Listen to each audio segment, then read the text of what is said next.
She said, oh, how long you been doing poetry? I said, many years, more than 20. But when I caught her expression, my smile started to fade. She said, more than 2 decades and you still performing around the way? I at least thought you'd been on Broadway or a national stage. My nostrils fled. I shifted in my seat. I adjusted my glasses. I said, what you say to me? She said, I'm just saying, more than 20 years should probably bring you fame. I said, well, the fact that I'm still in demand leaves me amazed. I'm grateful. I looked at sis again. There was no scales, no sharp talons, but it was a little smoke on her tongue. She was hateful. She said, how old are you? I took a long look around the room. I was hinting at sis to go on and move. I was trying not to be rude. I said, I'm in my early 40s. She said, true. I don't see no ring.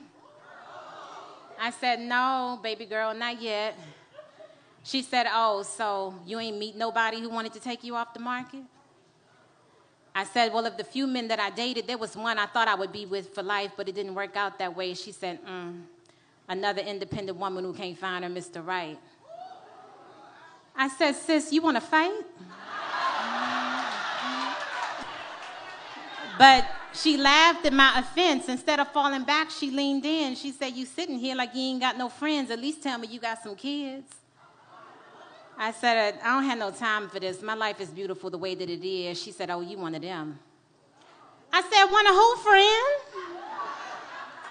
She said, you the type to meet a grim reality with toxic positivity. You sitting there like you never wanted to be mommy or wifey. I said, you're talking to a woman who has radical acceptance for whatever God has for me. I said, honestly, I'm at peace. And I remembered I didn't even have to be in this woman's vicinity. I started to gather my things up quickly. I said, for the record, I didn't enjoy your company. But since you forced yourself upon me, the least you can do is tell me your name. Sis gonna say same. I said, same as what, girl? Stop playing. She said, same as the woman that I'm talking to, boo. She said, sis, I'm you. I'm the dark corners of your brain. I give voice to what your subconscious be saying. She said, you met a lot of hurt people who wanted you to feel the same. You used to ignore it, but now in the quiet corners of your day, you start to regurgitate all of the negative things they used to throw your way. She said, look around, sis, I'm not even here. But I'm glad that you can hear your inner thoughts really are that rude. You need to get to therapy and get them people's opinions up off of you.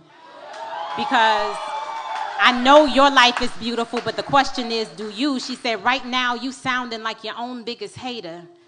And I wanted you to know that until you let their opinions go, you are the only dragon that needs slaying. Thank y'all.